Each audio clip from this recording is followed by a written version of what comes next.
সাংবাদিক বন্ধুদের অনেক অনেক শুভেচ্ছা।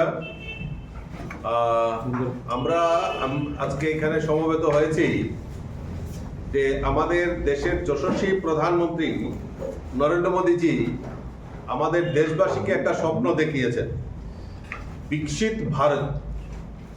এবং বিকশিত ভারত 2047 যে সংকল্প যাত্রা মোদীজি আমাদের কাছে একটা স্বপ্ন দেখিয়েছেন। এই বিকশিত ভারতে কি কি হবে, এই বিকশিত ভারত কিরকম হবে, তার রূপরেখা মাননীয় প্রধানমন্ত্রীজি ওনার যে কর্মপদ্ধতি তার মধ্যে আমরা দেখতে পাই। আমাদের এই ত্রিপুরা রাজ্যেও যে বিকশিত ভারত, তার সঙ্গে তার পাশাপাশি বিকশিত ত্রিপুরা, এই ত্রিপুরাও আমরা কিরকম ভাবে দেখতে চাই। আমাদের রাজ্যের মাননীয় মুখ্যমন্ত্রী প্রফেসর ডক্টর মানিক সাহা জি ওনার কর্মপদ্ধতির মাধ্যমে সেটা উনি প্রতিস্থাপন করেছেন এবং বিভিন্ন সময় আমরা তা প্রতিফলন দেখতে পাই। মোদীজি আমাদের কাছে যে স্বপ্নটা দেখিয়েছেন সেটাকে বাস্তব রূপ দেওয়ার জন্য আমাদের দেশের যশস্বী প্রধানমন্ত্রী নরেন্দ্র মোদীজি যে কাজ করছেন, গত বাজেট যে সেশন আমরা যদি দেখি, বাজেট যেখানে পেশ করা হয়েছে তাতে আমরা দেখতে পাই ভারতবর্ষ আমাদের চতুর্থ ইকোনমিক কান্ট্রি, চতুর্থ স্থানে আমাদের এসে গেছে। মোদীজির সংকল্প হলো আমরা থার্ড ইকোনমিক কান্ট্রি আমরা হতে চাই। সেই লক্ষ্যমাত্রা রেখে আমাদের মোদীজি আমাদের সেই দিশাকে সামনে রেখে কাজ করে চলছেন। ঠিক অনুরূপভাবে আমাদের এই ত্রিপুরা রাজ্যেও বিকশিত ত্রিপুরা এটাকে সামনে রেখে আমাদের সরকার সেই দিশাতে কাজ করে চলছেন। তো কাজেই এই যে ত্রিপুরা বিকশিত ভারতে সমস্ত প্রদেশকে ডেভেলপমেন্টের মাধ্যমে, বিশেষ করে আমাদের উত্তর পূর্বাঞ্চলকে ডেভেলপ করা, ইস্ট নর্থ ইস্ট, সেই জায়গাতে আমাদের প্রধানমন্ত্রী আমাদেরকে উত্তর পূর্বাঞ্চলকে ঢেলে সাজানোর জন্য কাজ করছেন। তৎসঙ্গে ত্রিপুরাও ব্যতিক্রমী নয়। এই ত্রিপুরাতেও বিভিন্ন পরিকল্পনার মাধ্যমে আমাদের রাজ্যকে ত্রিপুরা মানে ভারতবর্ষের মধ্যে কিভাবে আরো বেশিভাবে পরিচিত করা যায় তার ব্যবস্থা করছেন। তাই আমাদের দেশের প্রধানমন্ত্রী কি কি কাজ করছেন, সেন্ট্রাল গভর্নমেন্ট কি কি কাজ করছেন, স্টেট গভর্নমেন্ট এই বিকশিত ভারতের কি কি কাজ করছেন তার একটা প্রদর্শনী আমরা আগরতলাতে আগামী 26, 27, 28 এই 3 দিন আমরা আগরতলা যে চিলড্রেন্স পার্ক রয়েছে, মেলা প্রাঙ্গণ, সেখানে আমরা এই 3 দিন একটা মানে আমরা এক্সিবিশন আমরা শুরু করতে চলছি।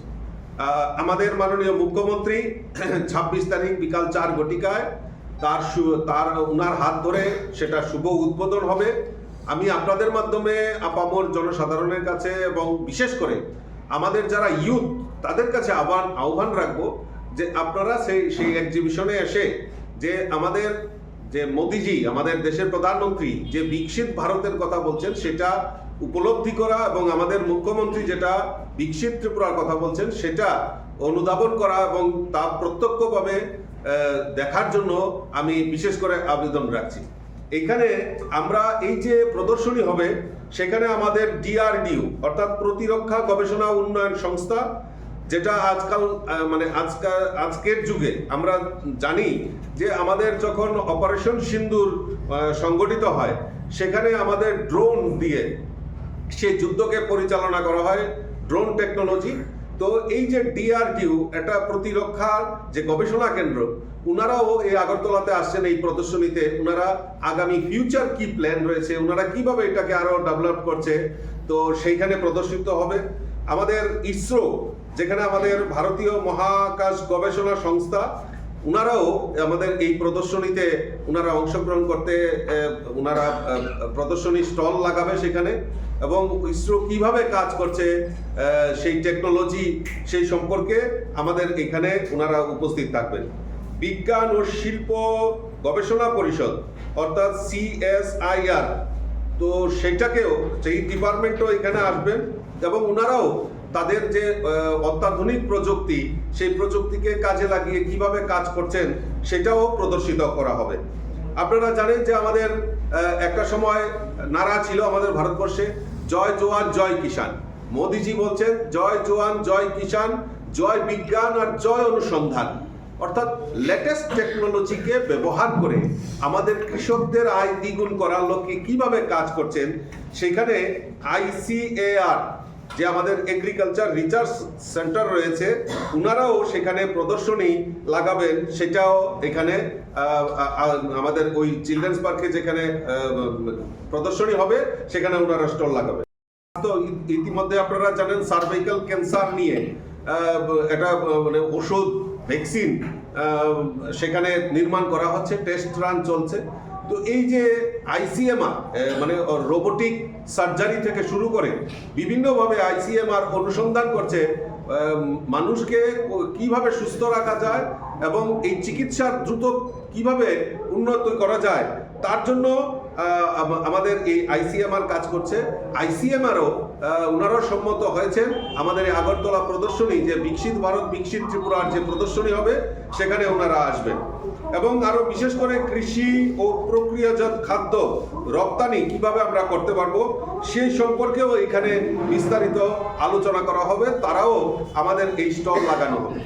আমাদের আগরতলা স্মার্ট সিটি, যেখানে আপনারা জানেন যে ইতিমধ্যে স্মার্ট সিটি আগরতলাকে সুন্দরায়নের জন্য আমাদের আগরতলা স্মার্ট সিটি কিভাবে কাজ করছে, আগামী দিন তার লক্ষ্যমাত্রা কি, পুরনো টেকনোলজিকে ফেলে নতুনভাবে টেকনোলজি সেটাকে ব্যবহার করে, এবং আপনারা জানেন যে অপরাধ যেখানে হয় সেখানে আমরা এখন অতি মানে দ্রুততার সঙ্গে যারা ক্রাইমের সঙ্গে জড়িত তাদেরকে আইডেন্টিফাই করা, এই যে CCTV সার্ভেলেন্স থেকে শুরু করে এবং সমস্ত দিন রাত স্বতন্ত্র প্রহরীর মতো কি টেকনোলজিকে ব্যবহার করে স্মার্ট সিটি আরও আমাদেরকে স্মার্ট বানানোর লক্ষ্যমাত্রা রেখেছে, সেখানে উল্লেখ করা হবে। টুডা এখানে থাকবেন, Tripura urban transport department EULM, যেটা আমাদের নাগরিক পরিষেবা ট্রান্সপোর্টের ক্ষেত্রে দিয়ে থাকেন, ওনারাও সেখানে থাকবেন। এছাড়া হস্ততাঁত দপ্তরের যেখানে আমাদের হ্যান্ডলুম হ্যান্ডিক্রাফট, আমাদের এই ত্রিপুরা রাজ্যে ঐতিহ্যবাহী রিসা পাসরা সেগুলি ইতিমধ্যে GI ট্যাগ পেয়েছে, সেগুলিকে আরো কিভাবে নতুন নতুন টেকনোলজি এনে আমাদের কাজ করা যায় তার জন্য আমাদের এখানে প্রদর্শিত হবে হ্যান্ডলুম হ্যান্ডিক্রাফটসের তরফ থেকে। MSME আমরা আরো বিশেষ করে আমাদের MSME ছোট ছোট ইন্ডাস্ট্রি, আমাদের এই ত্রিপুরা রাজ্যে ছোট ছোট ইন্ডাস্ট্রিগুলিকে কিভাবে বিল্ড আপ করা যায়, ছোট ছোট এন্টারপ্রেনারশিপ কিভাবে গ্রো আপ করতে পারে, বেকারদের কর্মসংস্থানের ক্ষেত্রে তারা কিভাবে অগ্রণী ভূমিকা নিতে পারে, সেইগুলিও সেখানে প্রদর্শিত হবে। আমাদের ট্যুরিজম ডিপার্টমেন্ট সবচেয়ে বড় জিনিস যেটা, যে আমাদের এই ট্যুরিজম হাব এই ত্রিপুরা রাজ্যে আমাদের সরকার প্রতিষ্ঠার পর ইতিমধ্যে আপনারা দেখেছেন মাতাবাড়িকে রিনোভেশন করা হয়েছে, সেখানে আকর্ষণীয় মানে একটা ট্যুরিজম সেখানে ভালোভাবে নির্মাণ হয়েছে। এবং উদয়পুরের এই বন্দুয়ারে 51 ফিটের রেপ্লিকা সেখানে নির্মাণ করা হচ্ছে। সবচেয়ে বড় নটরাজ মূর্তি সেখানে প্রতিস্থাপন করা হবে, রোপওয়ে করা হবে, ছবিমুড়া, আমাদের অনুকুটি, এইগুলি পর্যটন কেন্দ্র, সেইগুলিও ধীরে ধীরে আমাদের এই ত্রিপুরা রাজ্যের একটা ঐতিহ্যবাহী যে পর্যটন কেন্দ্রগুলি এবং সারা ভারতবর্ষের মধ্যে এই ত্রিপুরা একটা বিশেষ ভূমিকা পালন করছে। এবং সেইগুলি কিভাবে আমাদের যারা ট্যুরিস্ট গাইড এবং কিভাবে লেটেস্ট টেকনোলজিতে তাদেরকে সেখানে এই ট্যুরিজম সম্পর্কে আমরা বহিরাজ্যে সেগুলি পাঠাতে পারি, তার জন্য একটা ব্যবস্থা এখানে রাখা হয়েছে।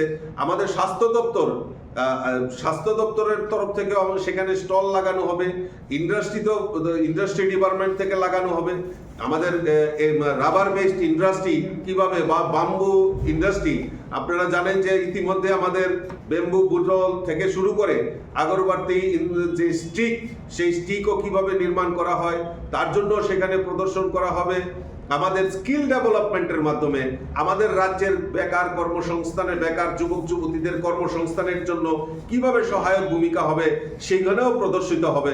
তো আমি মনে করি যে এই প্রদর্শনীর মাধ্যমে আমাদের বিশেষ করে আমাদের যারা যুবক যুবতী, আগামী প্রজন্ম যারা আমাদের এই ত্রিপুরাকে আরো বেশি করে এগিয়ে নিয়ে যাবে, তো তারা কিভাবে এই ভারতবর্ষকে বিকশিত ভারত আর বিকশিত ত্রিপুরার কথা চিন্তা ভাবনা করছেন, তার সম্পূর্ণভাবে তার যে প্রশ্ন উত্তর সমস্ত কিছু সেখানে ব্যবস্থা রাখা হবে 3 দিন ব্যাপী, 26 থেকে 26, 27, 28 3 দিন সেখানে প্রদর্শিত হবে।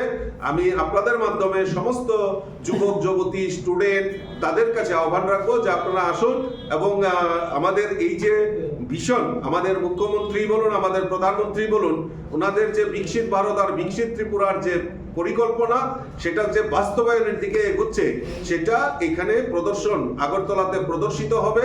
আগরতলার চিলড্রেন্স পার্ক যে আমাদের যেটা মেলা প্রাঙ্গণ রয়েছে সেখানে অনুষ্ঠিত হবে।